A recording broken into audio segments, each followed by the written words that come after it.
এক হুজুর গেছে এক এলাকায় ওয়াজ করতে, এলাকায় ঢুকতেছে, যেদিকে তাকায় খালি দেখতেছে বেগুনের ক্ষেত। কিসের? হুজুর আবার বেগুন খেলে গাছ উল্কায়। এবার টার্গেট নিয়েছে হুজুর, আজকে শুরুতেই বেগুনটারে হারাম করে ছাড়বো, খানা আজকে ওয়াজের শুরুতে খাবো না। কথা বোঝেন নাই? টার্গেট হচ্ছে শুরুতে বেগুনটারে হারাম করে ছাড়বো। উঠছে স্টেজে, উঠার পরে শুরু করছে, মাসালার কিতাবে আছে 40 পাতার তলে জাহান্নামের প্রথম খাবার বেগুন হবে। কেউ বেগুন খায় না, ধরেন না, ছুঁয়েন না। মানুষজন চিন্তায় পড়ে গেছে, কিরে এই হুজুর জানে বেগুন হারাম, আমাকে ইমাম সাহেব জানে না কা?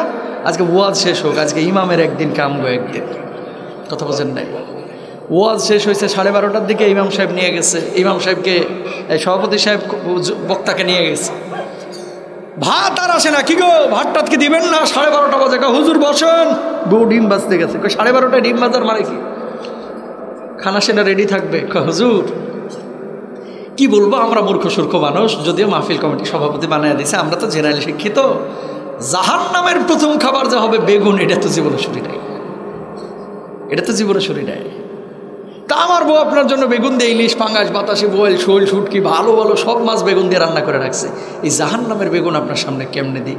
হুজুরের মাথা এবার পুরোই নষ্ট, যে আজকে এই বেগুন না আনলে মাছও কিন্তু পাওয়া যাবে না। বোঝেন না? ওই সভাপতি সাহেব এদিকে আনবে। মানুষ মূর্খ হলে কি এত মূর্খ হয়? কেন, কি হয়েছে হুজুর? কই এক মাসালার কিতাবে আছে জাহান্নামের প্রথম খাবার বেগুন, অন্য কিতাবেও তো আরও কিছু কথা আছে। কি আছে বলেন শুনি? অন্য কিতাবে আছে 38 পাতার তলে অন্য তরকারি না হলে একটু একটু বেগুন খাওয়াও চলে। এখন বেগুনগুলো নিয়ে আসেন, বাইসা বাইসা মাছগুলো খাই। দোষ হুজুরের ঘাড়েই নিলাম, আগেই বলছি, কিন্তু আপনাদের দিয়ে উদাহরণ দিলে তো কষ্ট পাবেন, এর লাগে হুজুর নিয়েই উদাহরণ দিলাম। এই যে বেগুনটারে, বেগুন তো খাওয়া যায়, এটা একটা গল্প জাস্ট, কিন্তু ঘুরে যেমনি জায়েজ করলো না। যতগুলো সুদখোর এলাকায় পাবেন, ও যতই বুঝান না কেন ঘুরায় সুদকে জায়েজ করবই। কথা বলেন না কেন? যৌতুক নেওয়া হারাম, এও জানে, আর দাদাও জানে, আর মায়ও জানে, আর চাচিও জানে, আর চাচাও জানে। কোনো মতে একটা সরকারি চাকরি হয়েছে, এবার বাপে হিসাব করে, বড় পোলার থেকে শ্বশুরবাড়ি থেকে নিব 14 লাখ, মাইজেটার থেকে নিব 14, ছোটরার থেকে নিব 10। জানে যৌতুক নেওয়া হারাম, কই যৌতুক নিই নাই, ডিমান্ড করছে একটু। মাইনসে সামান্য একটু কিছু না দিলে মাইনসে কইব নাকি? কথা বলে না, আসে না নাই? এই যৌতুক নেওয়া তেমনই হারাম, শুকুরের গোস্ত খাওয়া যেমন হারাম, শুকুরের পায়খানা খাওয়া যেমন হারাম, যৌতুকও তেমনই হারাম। ঠিক কেনা ভাইরা? কেন যৌতুক নেন? আরেকজনের সম্পদের দিকে এত নজর কেন? মেয়ের বাপদেরকে বলবো, ছেলেদেরকেও বলবো, এই মিয়া, ঢাকা সিটির মধ্যে দক্ষিণ আর উত্তর মিলে 1 বছরে তালাকের আবেদন পড়েছে 56,000। শিক্ষিত বাড়তেছে, পরিবার কিন্তু ভেঙে যাচ্ছে। গ্রামে এখনো তালাক কম, মানে কমই। গ্রামে তালাকের সংখ্যা কমই, কিন্তু শহরে কিন্তু মেসাকার হয়ে গেছে। ছেলে মেয়ে দুইজনই শিক্ষিত হচ্ছে, কেউ কাউরে ছাড় দিতে নারাজ। আগে বউদেরকে থাপ্পড় দিছেন, বাড়িতে যা ঘরের মধ্যে যেমন এখন দরজা টরজা লাগায় একটু বসে থাকছে, কতক্ষণ পরে বাইর হয়ে আবার হাসি খুশি মিলে গেছে। আর এখন রাগ পুষে রাখে। ওর কত বড় সাহস, আমার এই কথা বলছে, এরকম বলে। থাপ্পড় একটা দেওয়ার আগে থানায় যা হাজির, নারী নির্যাতন মামলা, যৌতুকের মামলা, মাদকাসক্তের মামলা দেয়া, কয় আব্বা আর ওর সাথে আমি পারবো না, সংসার করতে চাই না। আমার পিছনে কি ছেলের অভাব আছে? কথা বলেন না কেন? মোবাইলটা আবিষ্কারের পরে পরক্রিয়াও কিন্তু বাড়ছে। 56,000 তালাকের আবেদন পড়েছে। 81% তালাকের কারণ হচ্ছে পরক্রিয়া। 89% তালাক মেয়েদের পক্ষ থেকে ছেলেদেরকে। আগে তালাক দিত ছেলেরা, এখন তালাক দেয় মেয়েরা। কথা বলেন না কেন?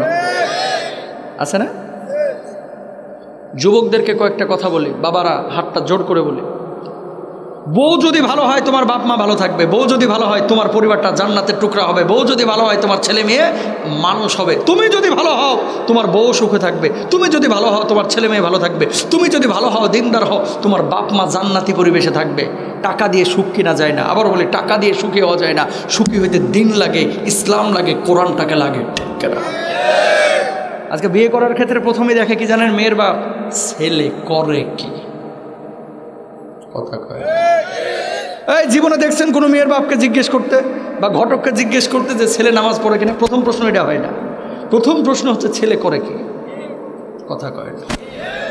প্রথম প্রশ্ন ছেলে করে কি, মানে কি, প্রফেশনটা কি। যদি বলে যে ছেলে ফ্রিল্যান্সার, এই যে ইউটিউবাররা যারা আছে এক একজন অনেকে 2.5 লাখ 3 লাখ টাকা করে কামায়, কিন্তু বিয়ে করতে গেলে যদি বলা হয় ছেলে কী করে, কয় ইউটিউব চ্যানেলের মালিক ফ্রিল্যান্সার, কয় ওই ফিরিমিরি পোলার সাথে বিয়ে দিব না। কথা বোঝেন নাই? লাখ লাখ টাকা এরা কামায়, এদের সাথে মাইয়া বিয়ে দেবে না। ছেলে কি করে, কয় পোলট্রি ফার্ম আছে, না না চলবে না। ছেলে কি করে, কয় গরুর খামার আছে, না চলবে না। ছেলে কি করে, ঝিনাইদহে হয় খাজুরের গুড়ের ব্যবসা করে। আরে বাবরা, আমার মেয়ে লিপস্টিকের বিল দিতে পারবো? কথা বলেন।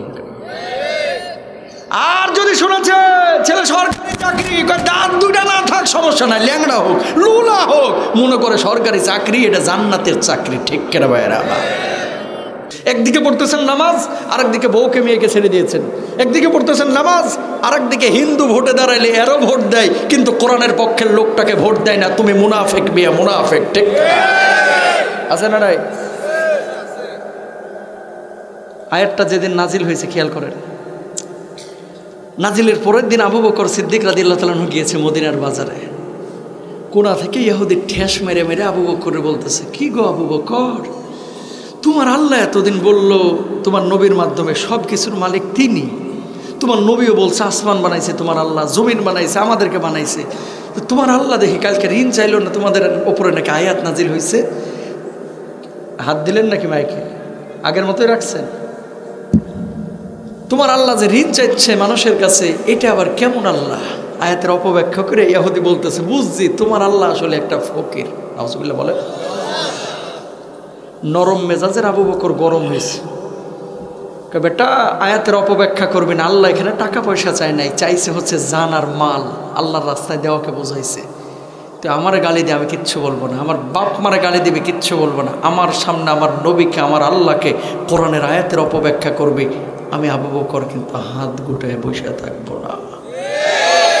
জোরে বলেন আল্লাহু আকবার। এটা কিন্তু আমি সহ্য করব না। দ্বিতীয়বার আবার বলছে, বেশি কথা কয় না, তোমার আল্লাহ ফকির। তৃতীয়বার আবার বলছে, তোমার আল্লাহ ফকির, যাবি কই? এবার নরম মেজাজের আবু বকর গরম হয়ে ডান হাতটা তুইলে কইসা ইহুদের গালে থাপ্পড় বসায় দিয়েছে। আল্লাহু আকবার। এবার ইহুদি গালের মধ্যে হাত দিয়াম আল্লাহর নবী বিশ্বনবী সাল্লাল্লাহু আলাইহি ওয়াসাল্লামের কাছে গেলেন। যাওয়ার পরে বললেন, ওগো মুহাম্মদ সাল্লাল্লাহু আলাইহি ওয়াসাল্লাম, কি শেখান আপনি সাহাবীদেরকে? কি শেখান? আপনার সাহাবীরা তো শুধু ইহুদি ধরে ধরে মারে। কে মারছে তোমাকে? কয় আপনার আবু বকর মারছে। আল্লাহর নবী জবাব দিলেন, ইহুদি, আমি বিশ্বাস করি না, আমি বিশ্বাস করি না আমার আবু বকর অন্যায়ভাবে কাউরে মারতে পারে না। কয় ডাকেন আপনার আবু বকর আমার মারছে কিনা। আল্লাহর নবী বললেন, অনেক আগ থেকে আমার আবু বকররে চিনি, অন্যায়ভাবে মারতে পারে না। কয় ডাকেন, কেন আমার মারছে? আবু বকর। আল্লাহর নবী ডাক দিলেন আবু বকর। এবার নবীজির কাছে আসলেন, ও আবু বকর, কি শুনলাম তোমার ব্যাপারে, তুমি নাকি আমাদের থাপ্পড় মারছো, কেন মেরেছো? কোনো বেজে এমন একটা অন্যায় করেছে যে অন্যায়ের কারণে তারা আমি মারতে বাধ্য হয়েছি। কি অন্যায় করেছে? গত 3 যে আয়াত নাজিল হয়েছে, মানদাল্লাযী ইউকরিদুল্লাহ করদান হাসানা, আল্লাহর ঋণ চেয়েছে, ঋণের অপব্যাখ্যা করে একবার না 2 বার না 3 বার আমার আল্লাহ রাব্বুল আলামিনকে ফকির মিসকিন বলেছে, এই জন্য আমি তারে থাপ্পড় বসাইছি।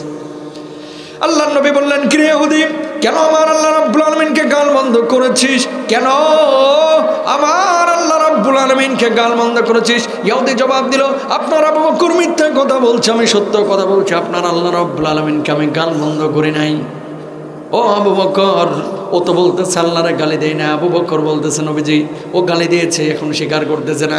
আল্লাহর নবী চিন্তার মধ্যে পড়ে গেলেন, ইহুদি স্বীকার করতেছে না, আবার যদি বিচার না করে নবীজি গোটা মদিনায় ইহুদি ছড়ায় দিবে। মুহাম্মদ সাল্লাল্লাহু আলাইহি ওয়াসাল্লাম নিজ গোত্রের লোক দেখে বিচার করে নাই, ঠিক কিনা? আল্লাহর নবী বললেন, আবু বকর, আল্লাহ রাব্বুল আলামিনকে সে যে গাল বন্ধ করেছে, কোনো প্রমাণ আছে? ওই জায়গায় কি কোনো সাক্ষী ছিল নাকি? আবু বকর জবাব দিলেন, ওগো নবীজি, সাক্ষী কেউ ছিল না, আমি ছিলাম, আর তো ছিল ইহুদি। আল্লাহর নবী বললেন, আবু বকর, কিছু মনে করো না, যেহেতু তুমি তারে থাপ্পড় বসাইছো, ও তো স্বীকার করতেছে না, আবার বিচার না করলেও সমস্যা। কিছু মনে করো না, যেভাবে থাপ্পড় বসাইছো ইহুদি, তোমার একটা থাপ্পড় বসায় দেখ। আবু বকর জবাব দিলেন, ইয়া রাসূলুল্লাহ, ইয়া আয়াতের অপব্যাখ্যা করেছে, জন্য আমি তারা মেরেছি। এটা যদি আমি আবু বকরের অন্যায় হয়ে যাই গো নবীজি, ও আমার থাপ্পড় কেন, আবু বকরের জীবনটাও যে দুনিয়া চলে যায়, আল্লাহর কসম আবু বকরের কলিজার মধ্যে বিন্দু মাত্র কষ্ট থাকবে না। বলুন আল্লাহু আকবার। নবী গো, ও আমার থাপ্পড় কেন, আমার জীবনটা নিয়ে চলে যায়, কষ্ট নাই। কারণ কি, আমি আল্লাহর জন্য ওরা মারছি। আল্লাহু আকবার বলেন। কলিজা আগুন জ্বলে না? এলাকায় মারামারি লাগলে অনেক সময় দেখবেন যুবকরাও মুরব্বীরাও আমারে গালি দিচ্ছিস, আমার বাপ মার নাম তুললে তোর জিব্বা টেনে ছিঁড়ে ফেলাম। সেই বাপ মার চাইতে 100 কোটি গুণ বেশি প্রিয় আমার কে? আরো জোরে বলুন। নবীজি ডাকছে ইহুদির, এদিকে যেমনি আমার আবু বকর মারছে ওইভাবে একটা থাপ্পড় বসায় দেয়, সদ্বোধ হয়ে যায়। ইহুদি রেডি হচ্ছে, আজকে তোর একদিন কে আমার একদিন। সরাসরি আরশে আজিমে গ্রিন সিগন্যাল চলে গেছে। আল্লাহ রাব্বুল আলামিন জিবরিল আমিনে ডাক দিছে, তাড়াতাড়ি এদিকে আয়। দাঁড়ায় দেখোস কি দুনিয়ার জিন্দেগিতে চলে যা, নবীজির কাছে যায় বল, খবরদার ইহুদির হাত যেন আমার আবু বকরের গাল স্পর্শ না করে, মেসাকার হয়ে যাবে কিন্তু সব কিছু। তাড়াতাড়ি সামলা, যায় আমার হাবিবকে না কর। জিবরিল আমিন বলতেছে, আল্লাহ আমি যাচ্ছি, যাইয়া বলবি। আল্লাহ রাব্বুল আলামিন জিবরিল আমিনকে বলতেছে, আবু বকরের পক্ষে দুনিয়ার কোনো সাক্ষীর প্রয়োজন নাই, আমি আল্লাহ রাব্বুল আলামিন আরশে আজিম থেকে আবু বকরের পক্ষে সাক্ষী হয়ে গেলাম। একজন মানুষের পক্ষে সাক্ষী দিচ্ছেন কে? আরো জোরে বলেন। জিবরিল আমিন চোখের পলক ফেলানোর আগেই আল্লাহর নবী বিশ্ব নবী সাল্লাল্লাহু আলাইহি ওয়াসাল্লামের কাছে এসে হাজির। ইয়া রাসূলুল্লাহ, কি বিচার আপনি করছেন? আল্লাহ কিন্তু সব কিছু দেখেছেন। খবরদার খবরদার, ইহুদির হাত যেন আবু বকরের গানে স্পর্শ না করে, ওরে সামলান, ও মিথ্যা কথা বলেছে। আপনি সাক্ষী খুঁজছেন, আবু বকরের পক্ষে দুনিয়ার কোনো সাক্ষীর প্রয়োজন নাই, স্বয়ং আল্লাহ রাব্বুল আলামিন আবু বকরের পক্ষে সাক্ষী হয়ে গেছেন। বলুন সুবহানাল্লাহ। ওগো আল্লাহর নবী, এই না আয়াত 4 নম্বর পারা 13 নম্বর পৃষ্ঠার শুরুর অংশ নাজিল হয়ে গেল। সেই সময় নবীজির উপরে কোরআনের আয়াত নাজিল হলো। কি আয়াত? খেয়াল করেন। লাকাদ সামিআল্লাহু কাওলাল্লাযীনা ক্বালু ইন্নাল্লাহা ফাকীরুন ওয়া নাহনু আগনিয়া।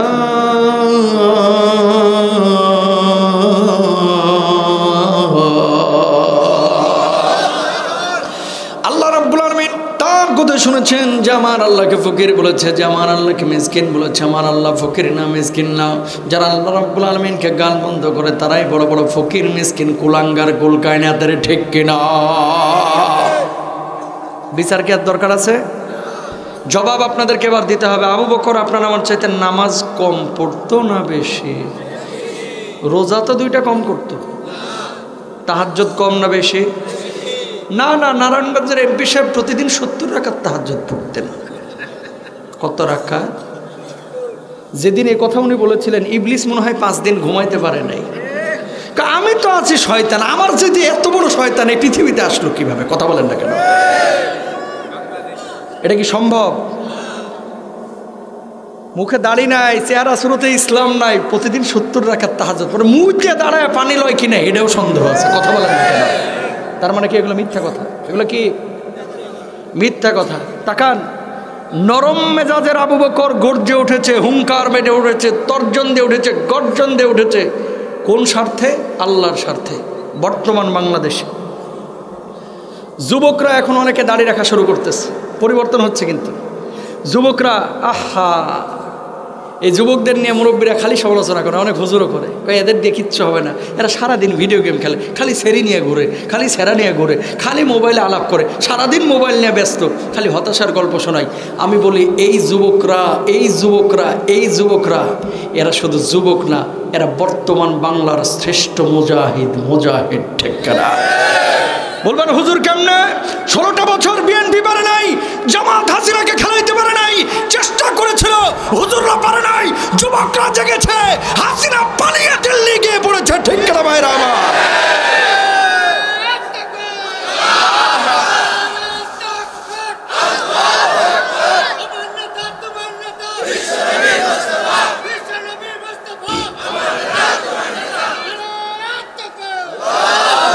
প্রত্যেকটা মাহফিলে দেখবেন মুরব্বীদের চাইতে এখন যুবকদের অংশগ্রহণ বেশি। হুজুরদের রিসিভ করে 200 হুন্ডা নিয়ে, কারা? এগুলো মুমতাজ ভক্ত না, এগুলো হুজুর ভক্ত, কোরআন ভক্ত, ঠিক কিনা? এই কোরআনের আকর্ষণের কারণে এই যুবকরা পরিবর্তন হয়েছে। এদেরকে নিয়ে হতাশার গল্প শুনেন না। যেই যুবকরা জেগেছিল বাংলায় নতুন সূর্যোদয়ের উদয় ঘটেছে, এই যুবকরা আর একবার জাগবে, জাগবে, বাংলার জমিনে কালেমার পতাকা উড়বেই উড়বে, ঠিক কিনা ভাইরা আমার?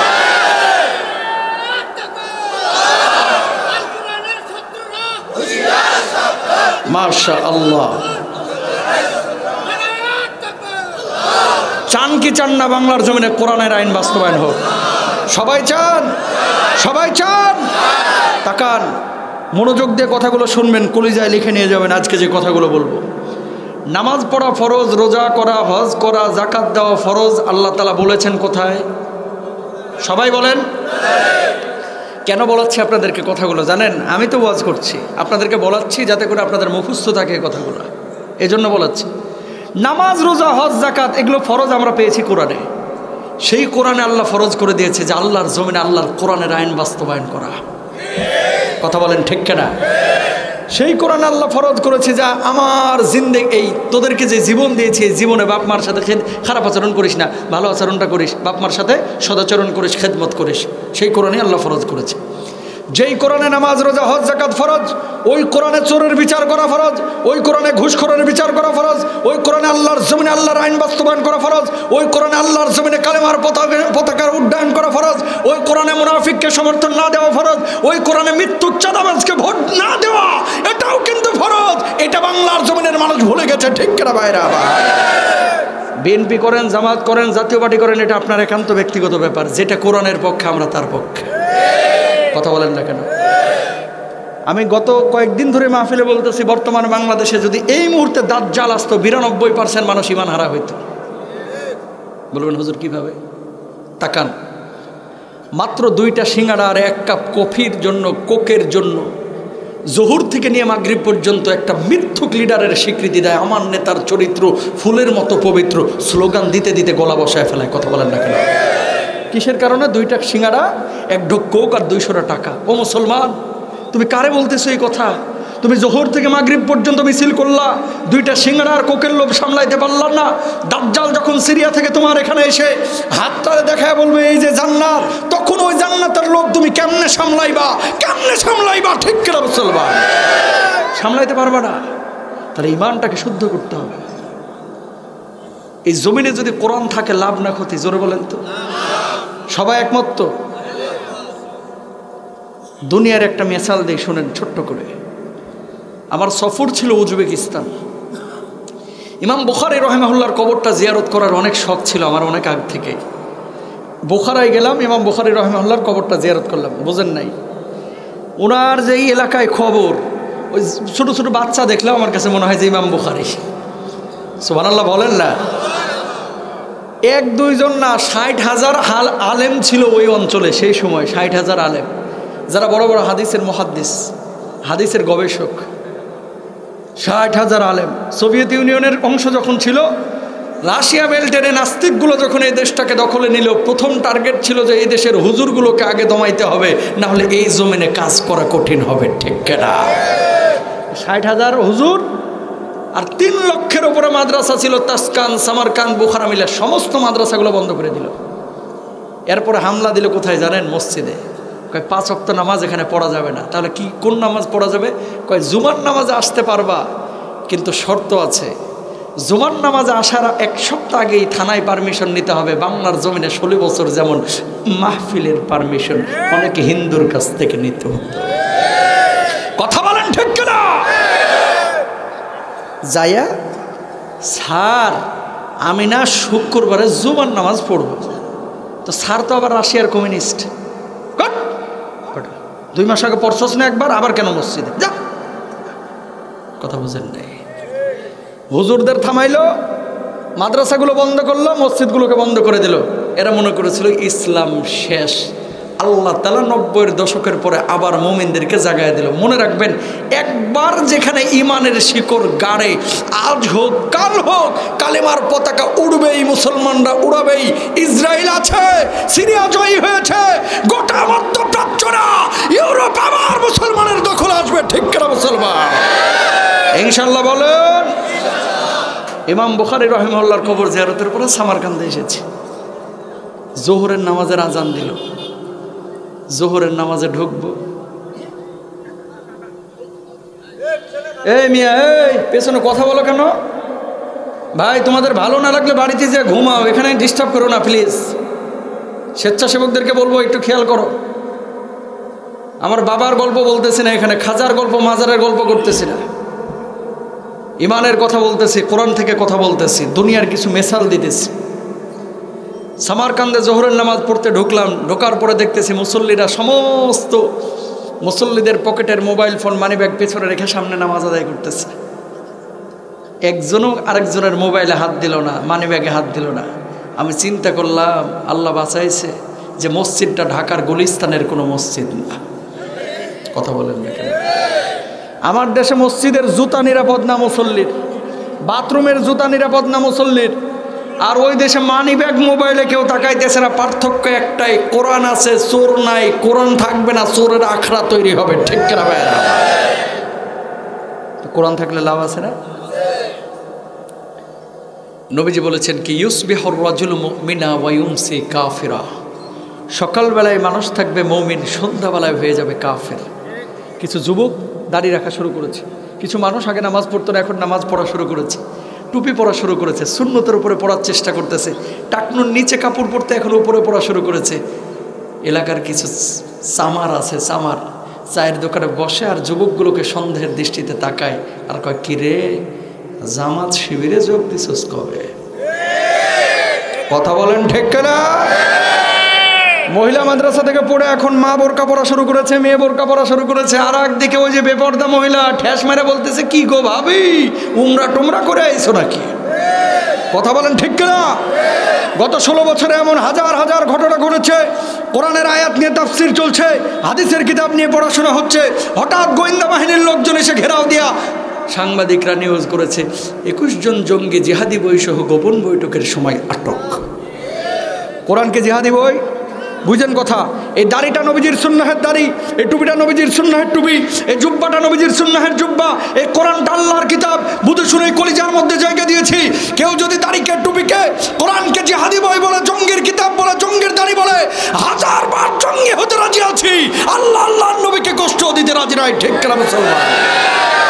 সুতরাং যারা এই কথাগুলো বলে তারা কি আসল মুসলমান না? তারা নকল মুসলমান। এগুলো মুসলমান নামধারী মুনাফিক। ঠিক না? তাহলে আমাদেরকে কেমন মুসলমান হইতে হবে? উদখুলু ফিস সিলমি কাফা, পরিপূর্ণভাবে ইসলামের মধ্যে দাখিল হইতে হবে। তাকান, যে মুসলমান নামাজ পড়বে, রোজা করবে, হজ করবে, যাকাত দেবে, সে মিথ্যা কথা বলবে না, সে আমানতের খেয়ানত করবে না, আরেকজনের হক নষ্ট করবে না, বেপরদা হয়ে চলাফেরা করবে না, আরেকজন মানুষকে মারবে না, সে রিক্সাওয়ালার থেকে চাঁদাবাজি করবে না, সে ভ্যানওয়ালার থেকে চাঁদাবাজি করবে না, আরেকজনের আইল ঠেলে জমি দখল করবে না, আরেকজনের খেজুরের রস চুরি করবে না, আরেকজনের গুড় চুরি করবে না, আরেকজনের ক্ষেতের বলদ চুরি করবে না, আরেকজনের ছাগল চুরি করবে না, আরেকজন মানুষকে কষ্টদায়ক কথা বলবে না। সেই হচ্ছে প্রকৃত মুসলমান, যে আল্লাহর জমিনে আল্লাহর আইন বাস্তবায়ন করতে চাই। ঠিক কিনা? বাপ ছিল মুসলমান, দাদা ছিল মুসলমান, অটো মুসলমান হয়ে গেছে, এই জন্য ইমানের কদর আমরা করতে পারি না। অনেক মুসলমান আছে যারা ডারউইনের মতবাদকে বিশ্বাস করে, জানেন এটা? এরা কি বলে, আল্লাহ মানুষকে বানায় নাই, বানাইছে আল্লাহ, মানুষ এমনি এমনি হয়েছে। কিভাবে? আগে ছিল বানর, লাফাইতে লাফাইতে লেজ পড়ে পশম পড়ে মানুষ হয়ে গেছে। তোর বাপ দাদা মানুষ থেকে হইতে পারে, আমাকেও বাপ দাদা না। ঠিক কিনা? বানিয়েছেন কে? কি বলছেন আমার আল্লাহ রাব্বুল আলামিন? খেয়াল করেন, লাকাদ খালাকনাল ইনসানা ফি আহসানি তাকওয়ীম।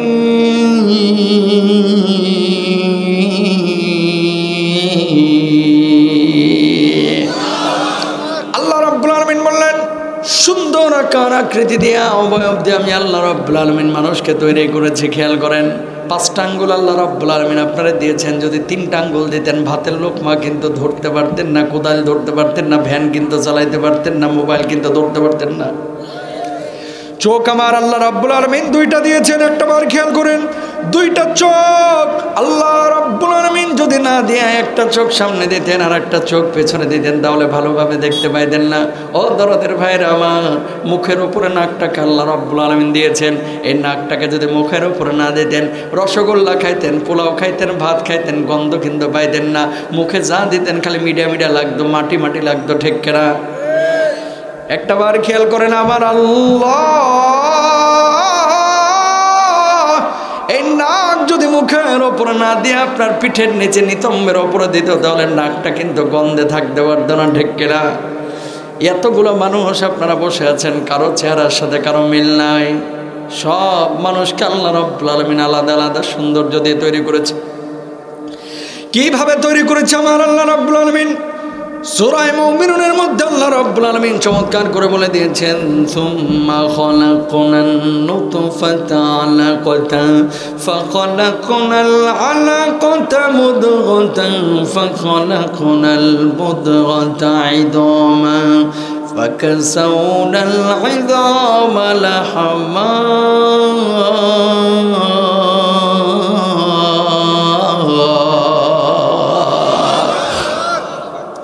আমার আল্লাহ রাব্বুল আলামিন বললেন, আমি মানুষকে তৈরি করেছি কিভাবে? মায়ের গর্ভের মধ্যে খেয়াল করেন, বাপ মার মিলনের পরে আল্লাহ রাব্বুল আলামিন একটা শুক্রবিন্দু তৈরি করলেন মায়ের অন্ধকার পেটের মধ্যে। বাপ মার মিলন হলো, শুক্রাণুর ডিম্বাণুর মিলন ঘটায় মায়ের পেটের মধ্যে একটা শুক্রবিন্দু তৈরি করলেন। এটা আপনিও ছিলেন, আমিও ছিলাম মায়ের পেটের মধ্যে। এরপরে আমি আল্লাহ রাব্বুল আলামিন ওই শুক্র বিন্দুটাকে একটা রক্তের পিণ্ডের পরিণত করলাম। তখন এটা জোকের মতো দেখা যায়, তো জোক, রক্তচোষা জোকের মতো। এই রক্তের পিণ্ডটাকে আমি আল্লাহ রাব্বুল আলামিন মায়ের পেটের মধ্যে গোশতের টুকরায় পরিণত করলাম। মা তখনও জানেন না পেটের মধ্যে কিছু একটা হতে চলেছে। মা খালি দেখে যে তার গলা দিয়ে বমি বমি ভাব আসে, মা জানে না পেটের মধ্যে কি হচ্ছে। তাহলে শুক্রবিন্দু, তারপরে রক্তের পিণ্ড, তারপরে গোশের টুকরা। ওই গোশের টুকরার উপরে এবার আপনার মাথার হাড়, আপনার বুকের হাড়, আপনার পিঠের হাড়, আপনার মেরুদণ্ডের হাড়, আপনার পায়ের হাড়। এই হাড়গুলোকে মাছের কাটার মতো আল্লাহ রাব্বুল আলামিন ওই গোশতের উপরে বিছায়া দিলেন। ওই গোশতের উপরে আল্লাহ রাব্বুল আলামিন হাড় দিয়া আবার ওই হাড়ের উপরে গোশতের প্রলেপ দিলেন। তারপরে সাদা কালো চামড়া লাগাইয়া সুন্দর আকার আকৃতি দিয়া আল্লাহ রাব্বুল আলামিন আপনার আমার মায়ের পেটে আপনারা আমারে বানাইলেন। বলুন সুবহানাল্লাহ। বাচ্চাকে এখন আল্লাহ রাব্বুল আলামিন রূহ দেন নাই। 3 মাস 3.5 মাস যখন বাচ্চার বয়স, বাচ্চাটা ইঁদুরের বাচ্চার মতো ছোট ছোট দেখা যায়। এমন মুহূর্তে আল্লাহ রাব্বুল আলামিন ওই রূহকে ইশারা করলেন, রূহ যা যা ওই মায়ের পেট ভেদ করে, সন্তানের পেট ভেদ করে, সন্তানের কলিজার ওপরে, হৃৎপিণ্ডের ওপরে হিট কর। বাচ্চাটাকে এখন নড়াচড়া করা। মায়ের পেট ভেদ করে, সন্তানের পেট ভেদ করে, হৃৎপিণ্ডের ওপরে যখন রূহটা হিট করলো, মায়ের ওই পেটের মধ্যে 3.5 মাস 4 মাসের বাচ্চাটা এবার পিলপিল পিলপিল করে নড়াচড়া শুরু করলো। বলুন আল্লাহু আকবার। ইশারা কার? বাচ্চার বয়স তখন 4 মাস। মা বুঝতে পারল আমার পেটের মধ্যে কিছু একটা ঘটেছে। এবার স্বামীর কাছে গিয়ে বলে, প্রিয়তম স্বামী, তুমি তো আব্বা হইতে চলেছ। স্বামী খুশি, ফিলিংস অন্যরকম, আমি বাপ হইতে চলছি। সন্তান আমার আব্বা আব্বা বলবে। প্রত্যেকটা বাবা প্রথম যখন বাপের সন্তানের মুখ থেকে আব্বু ডাক শুনে, পৃথিবীর বুকে এই অনুভূতিটা অন্য কোনো কিছু দিয়ে বোঝানো যায় না, ঠিক কিনা? মা এসে স্বামীকে বলল, স্বামী খুশি। দাদির কাছে গিয়ে, শাশুড়ির কাছে যে বলতেছে, শাশুড়ি, আম্মু আপনি কিন্তু গুড নিউজ একটা শোনেন নাই। কি হয়েছে? আপনি কিন্তু দাদি হইতে চলেছেন। সেও খুশি, দাদাও খুশি। ওইদিকে মাকে ফোন দিয়ে বলতেছে, আম্মু আপনি কিন্তু নানি হইতে চলেছেন। সেও খুশি। একটা রূহ আল্লাহ তাআলা পেটের মধ্যে দিল, পিলপিল করে নড়তেছে, এখনো দুনিয়াতে আসে নাই। গোটা গোষ্ঠীর মধ্যে, পরিবারের মধ্যে আনন্দের ঢেউ খেলে যাচ্ছে, ঠিক কিনা? এরপরে গবেষণা, ছেলে হবে না মেয়ে হবে। 4 মাস পর আল্লাহ রাব্বুল আলামিন ওই বাচ্চাটা যখন বড় হচ্ছে, 5 মাস 6 মাস যখন হয়ে গেল, আল্লাহ রাব্বুল আলামিন সাদা বেলুনের মতো একটা প্যাকেট তৈরি করলেন। ওই প্যাকেটের মধ্যে আল্লাহ রাব্বুল আলামিন পিচ্ছিল পানি দিয়ে দিলেন 2 লিটার 2.5 লিটার। 2 লিটার 2.5 লিটার পিচ্ছিল পানি দেওয়ার পরে মায়ের হায়েজের রক্তটা আল্লাহ বন্ধ করে দিয়েছেন আগেই। এবার সন্তানের নারীর সঙ্গে মায়ের নারীটাকে মিলাই দিলেন। মায়ের মুখের রুচিটাকে আল্লাহ রাব্বুল আলামিন বাড়ায় দিলেন। 7-8 মাসের গিয়ে মা দেখবেন খালি খাই করে, সকালে এটা চাই, বিকালে এটা চাই, সন্ধ্যায় এটা চাই। মুখের রুচিটা বেড়ে গেছে কেন? আগের রুচ ছিল একটা, খাবারের প্রয়োজন ছিল একজনের জন্য, এখন রুচিটা বাড়ায় দিয়েছে কারণ রুহ হচ্ছে কয়টা? আরো জোরে। মা বেশি করে খাচ্ছে, এমন মুহূর্তে আল্লাহ রাব্বুল আলামিন মায়ের পেটের মধ্যে একটা খাবারের অংশ রেখে দিয়ে আর একটা খাবারের এনার্জি আর শক্তিগুলো ওই মায়ের নারীর সঙ্গে সন্তানের নারীর মধ্যে দিয়ে মা সন্তানের পেটের মধ্যে সরবরাহ করছেন। বলুন সুবহানাল্লাহ। তাকান, প্যাকেটটা কেন তৈরি করলেন? কি টেকনোলজি আল্লাহর, দেখেন কি পরিকল্পনা।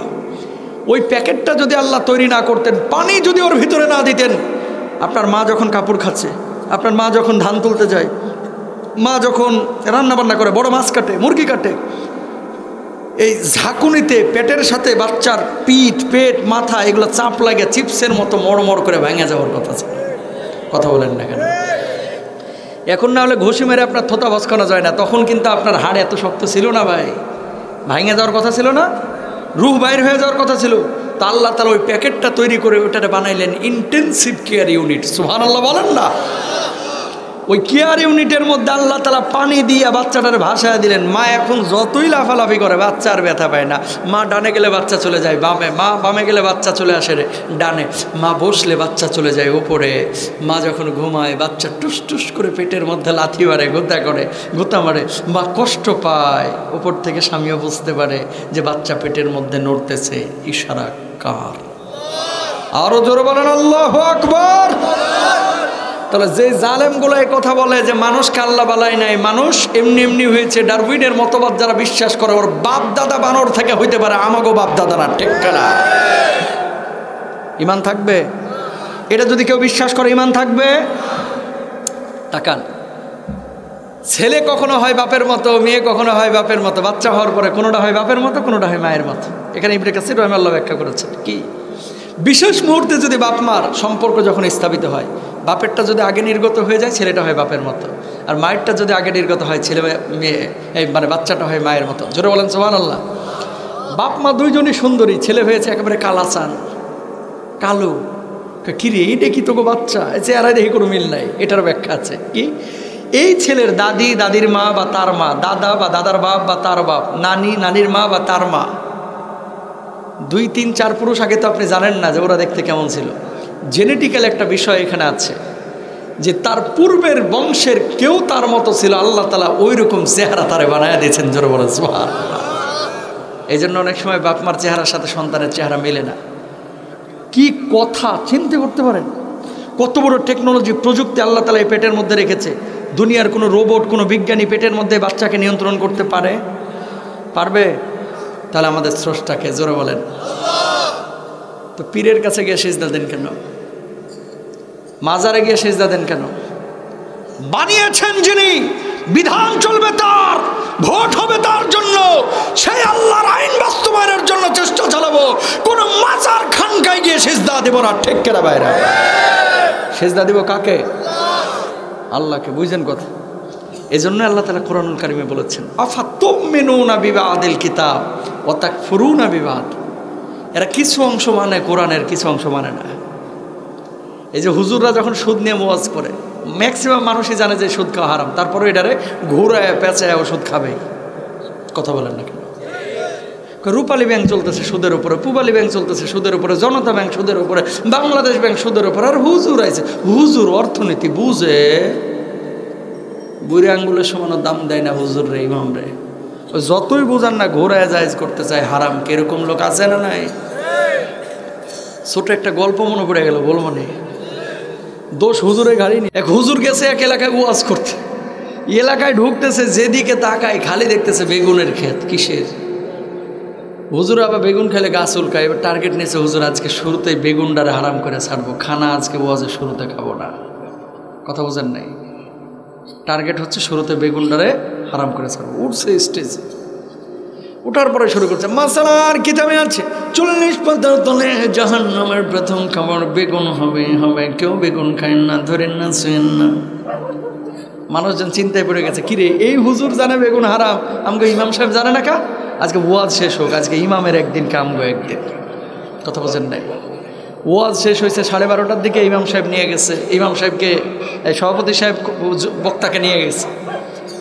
ভাত আর আসে না, কি গো ভাতটাত কি দিবেন না? 12:30 বাজে। হুজুর বসেন, বউ ডিম বাজতে গেছে। 12:30টায় ডিম বাজার মানে কি? খানা সেটা রেডি থাকবে। হুজুর কি বলবো, আমরা মূর্খ সূর্খ মানুষ, যদিও মাহফিল কমিটি সভাপতি বানিয়ে দিয়েছে, আমরা তো জেনারেলি শিক্ষিত। জাহান্নামের প্রথম খাবার যা হবে বেগুন, এটা তো জীবনে শুনি নাই, এটা তো জীবনে শুনি নাই। তা আমার বউ আপনার জন্য বেগুন দিয়ে ইলিশ, পাঙ্গাস, বাতাসি, বোয়াল, শোল, শুটকি, ভালো ভালো সব মাছ বেগুন দিয়ে রান্না করে রাখছে। এই জাহান্নামের বেগুন আপনার সামনে কেমনে দিই? হুজুরের মাথা এবার পুরোই নষ্ট। যে আজকে এই বেগুন না আনলে মাছও কিন্তু পাওয়া যাবে না, বোঝেন না? ওই সভাপতি সাহেব এদিকে আনবে। মানুষ মূর্খ হলে কি এত মূর্খ হয়? কেন, কি হয়েছে হুজুর? কই এক মাসালার কিতাবে আছে জাহান্নামের প্রথম খাবার বেগুন, অন্য কিতাবেও তো আরও কিছু কথা আছে। কি আছে বলেন শুনি? অন্য কিতাবে আছে 38 পাতার তলে অন্য তরকারি না হলে একটু একটু বেগুন খাওয়াও চলে। এখন বেগুনগুলো নিয়ে আসেন, বাইসা বাইসা মাছগুলো খাই। দোষ হুজুরের ঘাড়েই নিলাম, আগেই বলছি। কিন্তু আপনাদের দিয়ে উদাহরণ দিলে তো কষ্ট পাবেন, এর লাগে হুজুর নিয়েই উদাহরণ দিলাম। এই যে বেগুনটারে, বেগুন তো খাওয়া জায়েজ, এটা একটা গল্প জাস্ট। কিন্তু ঘুরে যেমনি জায়েজ করলো না, যতগুলো সুদখোর এলাকায় পাবেন, ও যতই বুঝান না কেন ঘুরায় সুদকে জায়েজ করবই। কথা বলেন না কেন?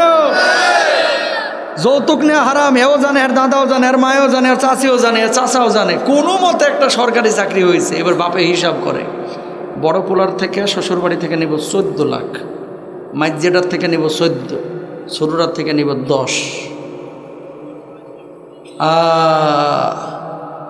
জানে যৌতুক না হারাম, কই যৌতুক নেই নাই, ডিমান্ড করছে একটু। মাইনসে সামান্য একটু কিছু না দিলে মাইনসে কইব নাকি? কথা বলে না, আসে না নাই? এই যৌতুক নেওয়া তেমনই হারাম, শুকুরের গোস্ত খাওয়া যেমন হারাম, শুকুরের পায়খানা খাওয়া যেমন হারাম, যৌতুকও তেমনই হারাম। ঠিক কেনা ভাইরা? কেন যৌতুক নেন? আরেকজনের সম্পদের দিকে এত নজর কেন? মেয়ের বাপদেরকে বলবো, ছেলেদেরকেও বলবো, এই মিয়া, ঢাকা সিটির মধ্যে দক্ষিণ আর উত্তর মিলে 1 বছরে তালাকের আবেদন পড়েছে 56,000। শিক্ষিত বাড়তেছে, পরিবার কিন্তু ভেঙে যাচ্ছে। গ্রামে এখনো তালাক কম, মানে কমই। গ্রামে তালাকের সংখ্যা কমই, কিন্তু শহরে কিন্তু মেসাকার হয়ে গেছে। ছেলে মেয়ে দুইজনই শিক্ষিত হচ্ছে, কেউ কাউরে ছাড় দিতে নারাজ। আগে বউদেরকে থাপ্পড় দিছেন, বাড়িতে যা ঘরের মধ্যে যেমন এখন দরজা টরজা লাগায় একটু বসে থাকছে, কতক্ষণ পরে বাইর হয়ে আবার হাসি খুশি মিলে গেছে। আর এখন রাগ পুষে রাখে। ওর কত বড় সাহস, আমার এই কথা বলছে এরকম বলে। থাপ্পড় একটা দেওয়ার আগে থানায় যায় হাজির। নারী নির্যাতন মামলা, যৌতুকের মামলা, মাদকাসক্তের মামলা দেয়া, কয় আব্বা আর ওর সাথে আমি পারবো না, সংসার করতে চাই না। আমার পিছনে কি ছেলের অভাব আছে? কথা বলেন না কেন? মোবাইলটা আবিষ্কারের পরে পরক্রিয়াও কিন্তু বাড়ছে। 56,000 তালাকের আবেদন পড়েছে। 81% তালাকের কারণ হচ্ছে পরক্রিয়া। 89% তালাক মেয়েদের পক্ষ থেকে ছেলেদেরকে। আগে তালাক দিত ছেলেরা, এখন তালাক দেয় মেয়েরা। কথা বলেন না কেন? আছে না? যুবকদেরকে কয়েকটা কথা বলি, বাবারা হাতটা জোর করে বলি। বউ যদি ভালো হয় তোমার বাপ মা ভালো থাকবে, বউ যদি ভালো হয় তোমার পরিবারটা জান্নাতের টুকরা হবে, বউ যদি ভালো হয় তোমার ছেলে মেয়ে মানুষ হবে, তুমি যদি ভালো হও তোমার বউ সুখে থাকবে, তুমি যদি ভালো হও তোমার ছেলে মেয়ে ভালো থাকবে, তুমি যদি ভালো হও দিনদার হও তোমার বাপ মা জান্নাতি পরিবেশে থাকবে। টাকা দিয়ে সুখ কিনা যায় না। আবার বলি টাকা দিয়ে সুখী হওয়া যায় না। সুখী হইতে দিন লাগে, ইসলাম লাগে, কোরআনটাকে লাগে। ঠিক না? আজকে বিয়ে করার ক্ষেত্রে প্রথমেই দেখে কি জানেন? মেয়ের বাপ ছেলে করে কি। কথা কয় এই জীবনে দেখছেন কোনো মেয়ের বাপকে জিজ্ঞেস করতে বা ঘটককে জিজ্ঞেস করতে যে ছেলে নামাজ পড়ে কিনা? প্রথম প্রশ্ন এটা হয় না। প্রথম প্রশ্ন হচ্ছে ছেলে করে কি। কথা কয় না। প্রথম প্রশ্ন ছেলে করে কি, মানে কি, প্রফেশনটা কি। যদি বলে যে ছেলে ফ্রিল্যান্সার, এই যে ইউটিউবাররা যারা আছে এক একজন অনেকে 2.5 লাখ 3 লাখ টাকা করে কামায়, কিন্তু বিয়ে করতে গেলে যদি বলা হয় ছেলে কি করে, কয় ইউটিউব চ্যানেলের মালিক, ফ্রিল্যান্সার, কয় ওই ফিরিমিরি পোলার সাথে বিয়ে দিব না। কথা বোঝেন নাই? লাখ লাখ টাকা এরা কামায়, এদের সাথে মাইয়া বিয়ে দেবে না। ছেলে কি করে, কয় পোলট্রি ফার্ম আছে, না না চলবে না। ছেলে কি করে? গরুর খামার আছে। না, চলবে না। ছেলে কি করে? ঝিনাইদহে খাজুরের গুড়ের ব্যবসা করে। আরে বাবরা, আমার মেয়ের লিপস্টিকের বিল দিতে পারবো? কথা বলেন না। আর যদি শুনেছে ছেলে সরকারি চাকরি, দাঁত দুইটা না থাক সমস্যা নাই, ল্যাংড়া হোক লুলা হোক, মনে করে সরকারি চাকরি এটা জান্নাতের চাকরি। ঠিক কেনা ভাইয়েরা? রিজকের ফয়সালা হয় কোথায়? জোরে বলেন। আরে আসতে কয় কে? জোরে বলেন কোথায়? রিজকের ফয়সালা হয় আসমানে, জমিনে না। আপনার এলাকার সব কোটিপতি কি সরকারি চাকরিজীবী? এই কনসেপ্টটা মাথা থেকে ঝাড়ে ফেলান। সুখের জন্য দরকার হচ্ছে দিনদারিতা। ওসমান রাদিয়াল্লাহু তাআলা আনহুকে 2 জন মেয়ে বিয়ে দিয়েছিলেন নবীজি। কয়জন? জোরে বলেন। একজনের ইন্তেকাল হলো, আরেকজনকে তুলে দিয়েছে। কি গুণ ছিল ওসমানের? মাত্র 3টা। জোরে বলেন কয়টা? আরো জোরে কয়টা? 1 নম্বর ছিলেন তাকওয়াবান, 2 নম্বর ছিলেন লজ্জাশীল, 3 নম্বর ছিলেন সম্পদশালী। এই 3টা গুণ নবীজি পছন্দ করেছিলেন। ওসমান রাদিয়াল্লাহু তাআলা আনহুর কাছে 2 জন কন্যাকে বিয়ে দিয়ে দিয়েছিলেন। সুবহানাল্লাহ বলেন। ছেলে বিয়ে দেওয়ার ক্ষেত্রে দেখবেন ছেলেটা নামাজি কিনা, ছেলেটা কোরআনের পক্ষের শক্তি কিনা, ছেলেটা দিনদার কিনা। ছেলেটা ডাক্তার ইঞ্জিনিয়ার হোক, কোনো সমস্যা নাই। সরকারি চাকরি হইলেই মেয়ে বিয়ে দিবেন। আর সরকারি চাকরি না পাইলে একজন মানুষকে বুড়ো আঙ্গুলে দেখাইবেন না। দেখবেন ছেলেটা সৎ কিনা। সৎ ছেলে দিয়ে আপনার মেয়ে সুখে থাকবে। আর যদি বদমাইশ হয়, ও সরকারি চাকরিকে বড় সচিব হলেও বউয়ের ওপরে প্রতি রাত্রে মারধর করবে, প্রতিদিন লাঠি দিয়ে পিটা করবে, আর আপনার মেয়ের সাথে কুকুরের মতো আচরণ করবে। আপনি যাবেন মেয়ের বাড়িতে, বুড়া আঙ্গুলের সমানও ওই সচিব আপনারা বেল দিবে না। ঠিক কেনা বাইরে আমার? তাহলে সম্মান ইজ্জত পেতে হলে দিন লাগবে। ঠিক না? যুবকদেরকে বলবো, মেয়ে বিয়ে করার ক্ষেত্রে 4টা জিনিস দেখবেন। জোরে বলেন কয়টা? মেয়ের বাপদেরকে বলবো, এই ছেলের বাপদেরকে বলবো, মেয়েদের এই জিনিসগুলো দেখেন। 1 নম্বর, তুমকাহুল মারআতুলি আরবাইন লিমালিহা, মেয়ের সম্পদ আছে কিনা। 2 নম্বর, ওয়ালি হাসাবিহা, মেয়ের বংশমর্যাদা কেমন। যে মেয়ের মা ভালো, বাপ ভালো, ওই মেয়ে ভালো। যে মেয়ের মা সারাদিন ইস্টার জলসা নিয়ে পড়ে থাকে, ওই মেয়ে কখনো আল্লাহওয়ালা মেয়ে হতে পারে না। মেয়েদের চরিত্রটা মায়ের ওপরে বেশি প্রভাবান্বিত হয়। এজন্য মেয়ের মাকে বলবো যে আগে আপনারা ভালো হন যদি ভালো মেয়ে পেতে চান, নাহলে এই মেয়ে আপনারাও ভোগাবে, যার সাথে বিয়ে হবে ওরা আরও বেশি ভোগাবে। কথা বলেন না কেন? এ যাবে দোকানে সারাদিন মোবাইল আড্ডাবাজি করবে, পেটে বাচ্চা নিয়ে সারাক্ষণ মোবাইলে সিরিয়াল দেখবে, নাটক দেখবে, আর বাচ্চা আল্লাহওয়ালা আশা করবে। কক্ষরো না। আম গাছ থেকে আমি আশা করতে হবে, তেঁতুল গাছ থেকে যেমন আম আশা করা যায় না। বেগানা, বেপর্দা, অশ্লীল কোনো নারীর কাছ থেকে সুসন্তান কখনো আশা করা যায় না। ঠিক না? আমার মায়েদের পেটটা হচ্ছে সোনার খনির মতো। এই পেট থেকে আল্লামা দেলোয়ার হোসেন সাইদি তৈরি হয়, এই পেট থেকে আহমদ শফি তৈরি হয়, এই পেট থেকে মামুনুল হক তৈরি হয়, এই পেট থেকে মিজানুর রহমান আজহারি তৈরি হয়। ঠিক না ভাইরা? সুতরাং এই পেটটাকে পবিত্র রাখবেন, এই পেট থেকে ভালো সন্তান তৈরি হবে। এই পেটটাকে অপবিত্র রাখবেন, ছেলে মেয়ে ভালো হবে না। তাহলে বাপের করণীয় কি? বাপ নিজে দিনদার হন, হালাল খান, হারাম খাবেন না। ইনশাল্লাহ বলেন। আরো জোরে বলেন।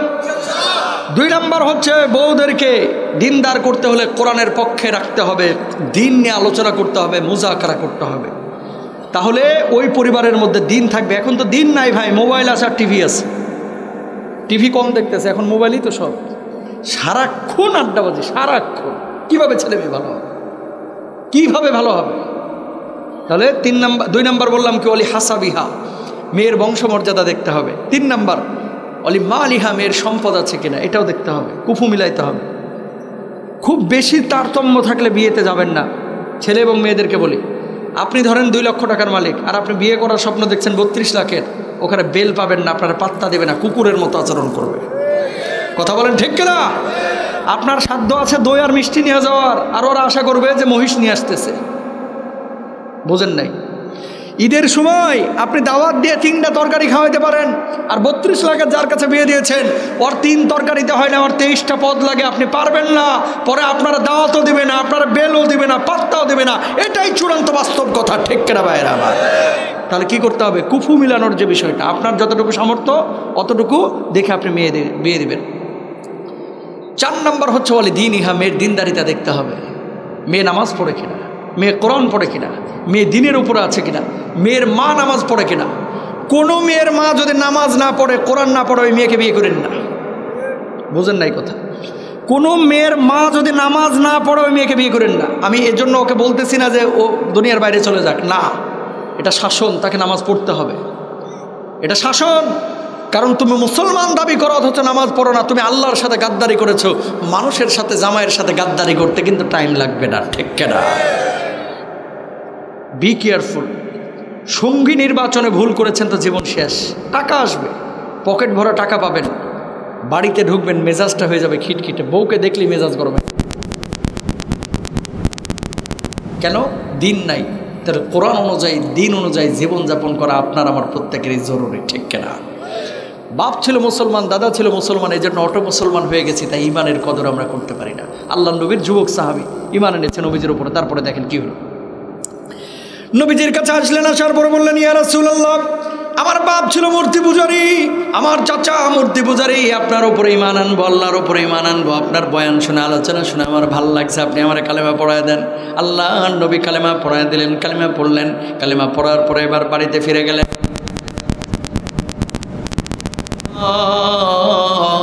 মুহাম্মদ সাল্লাল্লাহু আলাইহি ওয়াসাল্লামের উপরে ঈমান এনেছি, আপনার ধর্ম আর পালন করতে পারবো না। শীতের এরকম মাঝরাত, চাচা রেগে গেলেন, এত বড় সাহস, ঈমান এনেছিস মুহাম্মদ সাল্লাল্লাহু আলাইহি ওয়াসাল্লামের উপরে, এই মুহূর্তে তুই ঈমানটা ছাড়বি, না হলে বাড়ি ঘর ছাড়বি, সম্পদ ছাড়বি, খামারের রোডগুলো ছাড়বি, সিদ্ধান্ত তুই নে, কোনটা তুই চাস? আব্দুল্লাহ জবাব দিল, চাচা বুঝে শুনে আমি ঈমান এনেছি গো। ও চাচা, বাড়ি ছাড়তে পারবো, সম্পদ ছাড়তে পারবো, খামারের রোডগুলো ছাড়তে পারবো, আল্লাহর নামে হলফ করে বলতেছি, কলিজার মধ্যে যে ঈমানকে জায়গা দিয়েছি সেই ঈমান আমরা ছাড়তে পারবো না। বলুন আল্লাহু আকবার। চাচা আরো ক্ষিপ্ত হলেন আর বললেন, আজ থেকে তোর সাথে আমার সম্পর্ক শেষ, তাহলে বাড়ি থেকে বের হয়ে যা। যখন বের হয়ে চলে যাচ্ছেন সব কিছু ছেড়ে, ওই মুহূর্তে বললেন, এই মুহূর্তে দাঁড়া। কোথায় চলে যাচ্ছিস? কয় মুহাম্মদ সাল্লাল্লাহু আলাইহি ওয়াসাল্লামের কাছে একেবারে চলে যাচ্ছি। কয় পরনের যে জামা কাপড়টা আছে, এই জামা কাপড়টা এই মুহূর্তে খুলে দেবে। ও চাচা হাতটা জোর করে বলতেছে, আপনি আমার জামা কাপড়টা খুলে নেবেন না, না হলে লজ্জাস্থানটা উন্মুক্ত হয়ে যাবে। আব্দুল্লাহ জবাব দিলেন, চাচা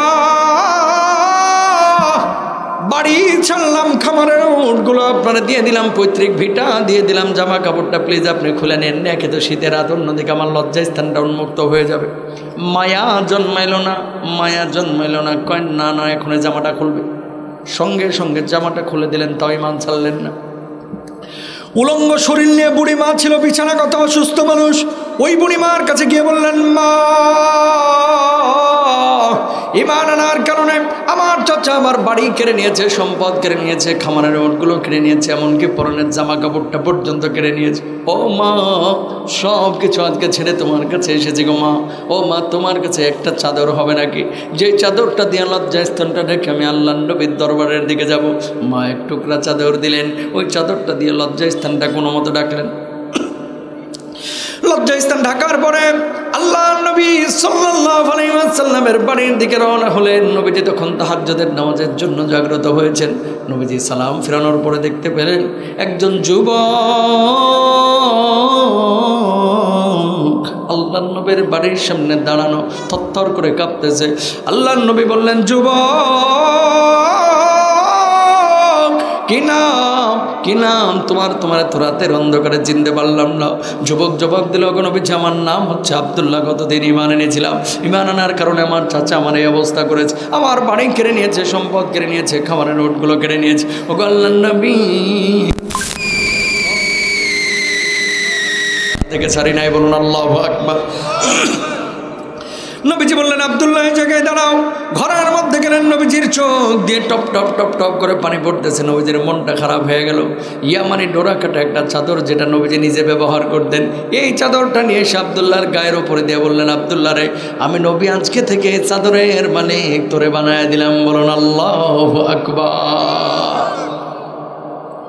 নবীজি চাদরটা যখন দিলেন, আব্দুল্লাহ চোখ দিয়ে পানি পড়তেছে। ও আব্দুল্লাহ, কান্দিস না রে, কান্দিস না, কেন কান্দিস? ও আল্লাহর নবী, আমি খুশিতে কান্দি, দুনিয়ার সব কিছু ছেড়েছি, এই মুহূর্তে আপনার কাছে একটা জিনিস চাওয়ার আছে, আপনি আমার দিবেন নাকি? আল্লাহর নবী বললেন, বল বল, সাধ্যের মধ্যে যা চাইবি আজকে আমি তোরে সেটাই দেওয়ার চেষ্টা করব। ও আল্লাহর নবী, দুনিয়ার কোনো কিছু আমি আপনার কাছে চাই না, একটা জিনিস চাই, আপনি আমার জন্য দোয়া করেন, আল্লাহ যেন আমার শাহাদাতের মওত দান করেন। আল্লাহর নবী দোয়া করলেন, আল্লাহ আমার আব্দুল্লাহ ইমানের কারণে দুনিয়ার সব কিছু ছেড়ে আমার কাছে চলে এসেছে, আব্দুল্লাহকে তুমি শাহাদাতের মওত দান করো। আল্লাহ আব্দুল্লাহর রক্ত কাফের বেঈমানদের জন্য তুমি হারাম করে দিও।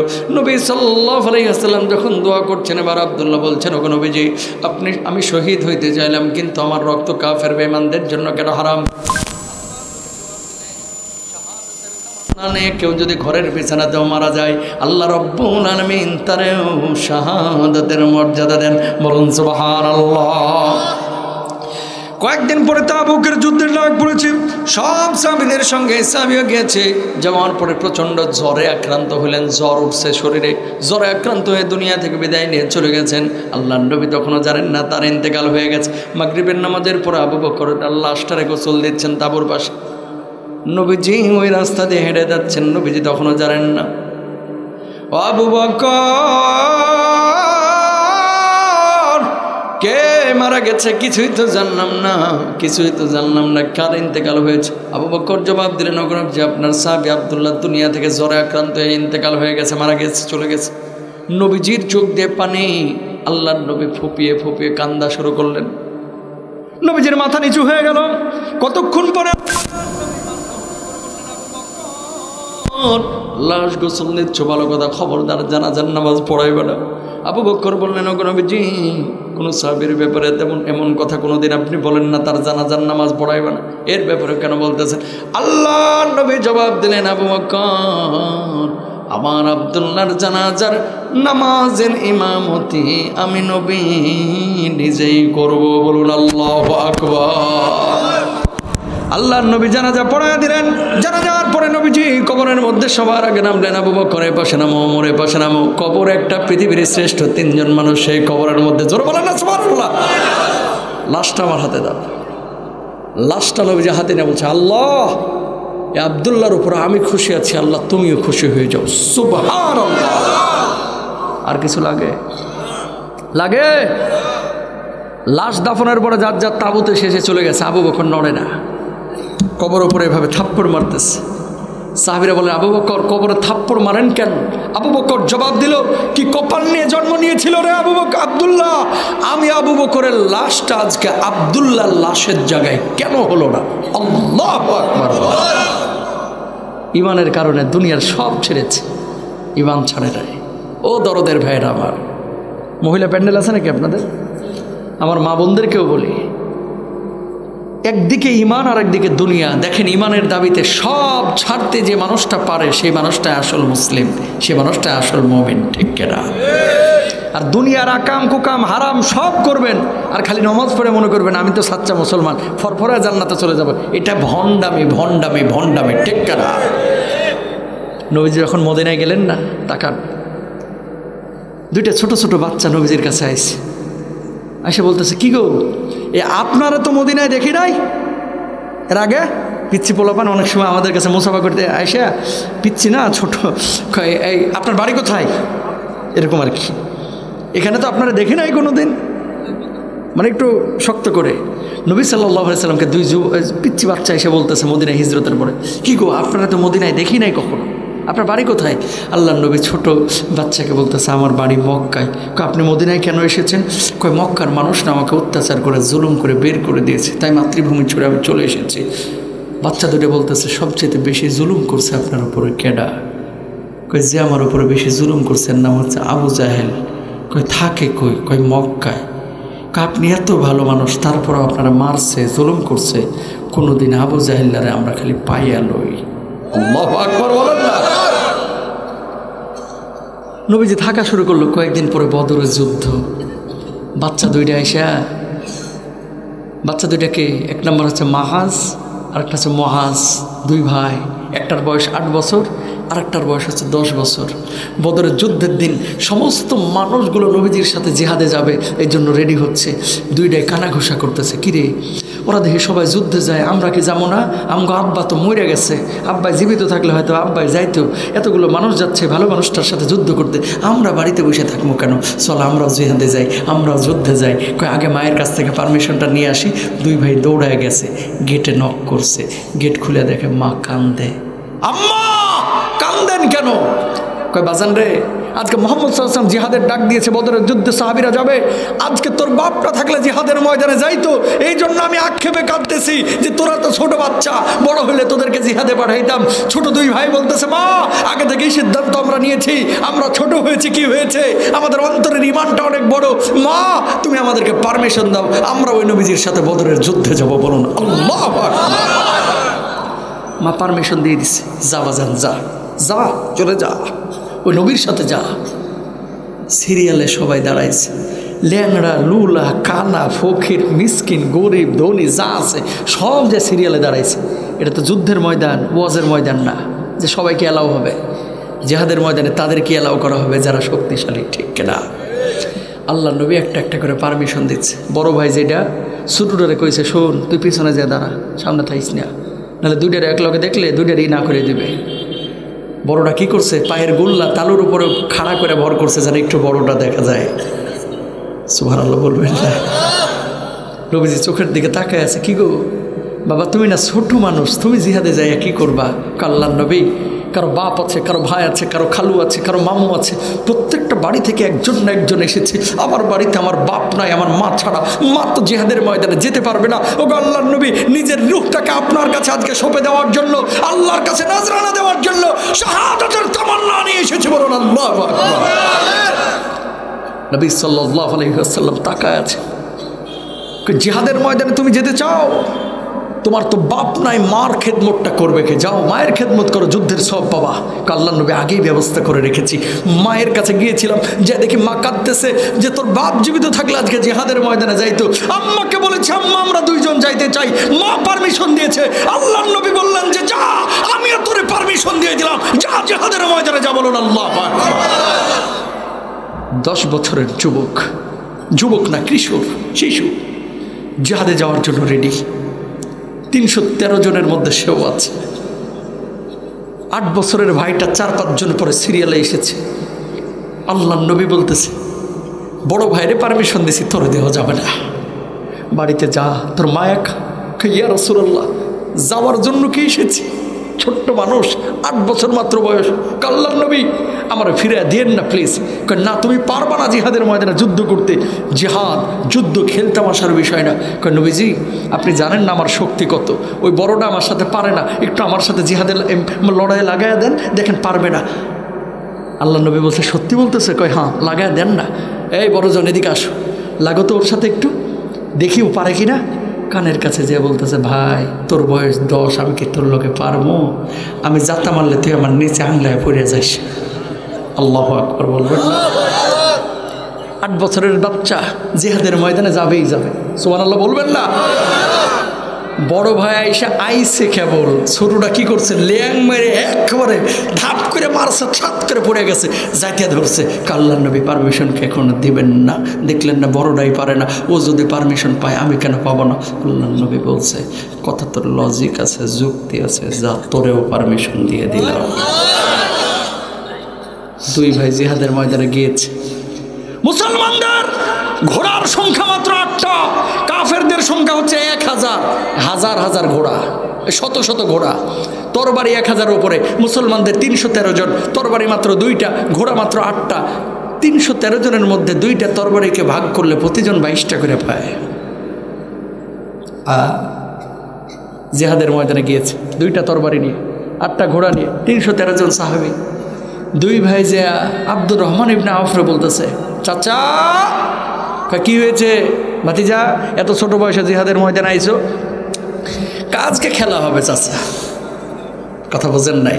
জিহাদ হবে, অন্য কোনো কাফের আপনারা সামলান, আমগো 2 ভাইয়ের একটু দেখা দেন তো, আবু জাহেল্লা কোনটা? আল্লাহু আকবার বলবেন না? আমগো 2 ভাইয়ের একটু দেখা দেন, ছোট তো। ওই যে দেখ কাফের, ওই যে আবু জাহেল পাহাড়ের উপরে দাঁড়ায় আছে আর খুব তর্জন গর্জন করতেছে, আজকে আমার সামনে যে আসবে আর কল্লাটা উড়ে দিব, এটা করলে সেটা করবো, ওটা করলে ওটা করবো, এই করবো। জিহাদের ময়দানে যেগুলো করে আর কি, আবু জাহেল খুব লেকচার দিতেছে ঘোড়ার উপরে চড়ে পাহাড়ের উপর থেকে। উড়ে আবু জাহেল, মাজ বলতেছে, চাচা উড়ে কি আসলে আবু জাহেল? কাহা একেবারে বাঘের মতো দৌড়ায় গিয়া আবু জাহেলের পাশে তো সিকিউরিটি গার্ড অবশ্যই আছে, সেনাপতি যেহেতু কাফেরদের, একজন দুইজন না একাধিক, শত শত সিকিউরিটি গার্ড আবু জাহেলেরা ঘিরে রাখছে যে আমরা মরি, আমগো এই আবু জাহেল নেতাকে মারা যাবে না। এরা পায়ের ফাঁক ফোকর দিয়া একেবারে ক্ষিপ্র গতিতে বাঘের মতো যায় আবু জাহেলের কিনারায় গিয়ে পড়ছে দুই ভাই। এরা বুঝে উঠতে পারে না এরা কি যুদ্ধের ময়দানে আইছে নাকি পানি টানি খাইতে এসছে। কাউরে তো পানি টানি দিতেও আসতে পারে, হাতে তরবারিও আছে। বুঝে ওঠার আগেই বড় ভাই আঘাত করেছে তরবারি দিয়ে, ছোট মানুষ আবু জাহেলের কল্লাটা পাই না। ছোট ভাই বলে ভাই ওখানে তো হাতে পাওয়া যাচ্ছে না, আগে ঘোড়ার পাটা কাইটিয়া দে। দুইজন মিলে ঘোড়ার পায়ে আঘাত করলো, আবু জাহেল লুটায় পড়লো। আব্দুল্লাহ ইবনে মাসউদ মাথাটাকে ধরে কল্লার উপরে দিয়ে দেহ থেকে আবু জাহেলের কল্লাটা আলাদা করে দিল। আল্লাহু আকবার।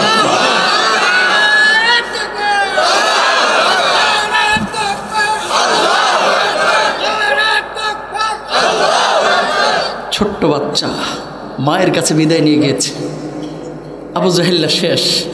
হঠাৎ সিকিউরিটি গার্ডরা এসে দুই ভাইকে কোপানো শুরু করেছে, এরাও যুদ্ধ করা শুরু করেছে। একজনের হাতে কোপ দেওয়া হলো, বড় ভাইয়ের ডান হাতটা কেটে পড়ে যাবে, কিন্তু সেই মুহূর্তে একটা চামড়া লেগেছিল, ঝুলেছিল চামড়াটা। হাতটা নিয়ে হাতটা ঝুলতেছে না, দৌড়াইতে সমস্যা হচ্ছে। পায়ের নিচে হাতটাকে চাপ দিয়ে ধরে টেনে হাতটাকে ছিঁড়ে ফেলে আল্লাহর জমিনে ওই বদরের প্রান্তরে যুদ্ধ করেছে। বলুন আল্লাহু আকবার। সেই সাহাবীদের ত্যাগ কোরবানির কারণে ইসলাম পেয়েছি আমরা। কথা বলেন না কেন? আর আমাদের ইসলামের অবস্থা কি বাংলাদেশের? দাবি করছে মুসলমান, ঘুষ খায়, দাবি করছে মুসলমান, বউকে পর্দা করায় না, দাবি করছে মুসলমান আল্লাহ নবীর স্বার্থ নিয়ে রাজপথে নামবে, ইসলামের বিজয়ের জন্য, দ্বীনের বিজয়ের জন্য জিহাদ করবে, যুদ্ধ করবে। এরকম টেন্ডেন্সি অনেক মানুষেরই নাই, ঠিক না? তরদের ভাইরা আবার আলোচনা খুব ওই দীর্ঘ করলে 3 ঘন্টা 4 ঘন্টা আলোচনা হয়, কিন্তু এত দীর্ঘ করা যাবে না। ফজরের নামাজ আছে, কনকনে শীত। আপনাদেরকে বলি, যা কিছু শুনলাম মানবেন না ইনশাল্লাহ? সবাই মানবেন তো? তাহলে শুধু মৌখিক ইমানদার হওয়া যাবে না, কলিজা থেকে ইমানটারে নবায়ন করতে হবে। ওই মুআজ্জদের মতো ইমান আনতে হবে, আবু বকরের মতো ইমান আনতে হবে। আল্লাহ তৌফিক দান করুন। হাযা মা ইনদি ওয়াল ইলমু ইনদাল্লাহ আলাইহি তাওয়াক্কালতু ওয়া ইলাইহি উনীব ওয়া আখিরু দাওয়ানা আলহামদুলিল্লাহি রাব্বিল আলামিন। আসসালামু আলাইকুম ওয়া রাহমাতুল্লাহি ওয়া বারাকাতুহু। কেউ কিছু বলবেন না? দোয়া করব। জি দেন তো।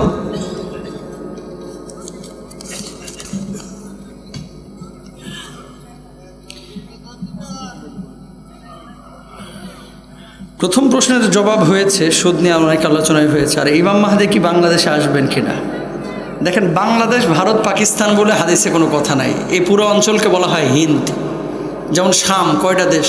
সিরিয়া, ফিলিস্তিন, লেবানন, তারপরে হচ্ছে এই যে জর্ডান, এগুলো হচ্ছে শামের অন্তর্ভুক্ত। তা হাদিসে তো আর বাংলাদেশের কথা এইভাবে নাই। এখন আসবে কি আসবে না, ডিরেক্ট আল্লাহ সুবহানাহু ওয়া তাআলা এই কথা বলেন নাই, নবীজিও বলেন নাই। এখন কোন অঞ্চলে আসবে, কিভাবে তার বাইয়াত হবে, এটা মধ্যপ্রাচ্য এবং সামনে কথা আছে। বাংলাদেশে আসবে কিনা এটা আল্লাহ ছাড়া কেউ ভালো জানে না। সুতরাং এই ক্ষেত্রে আমরা কোনো কথা বলতে পারবো না।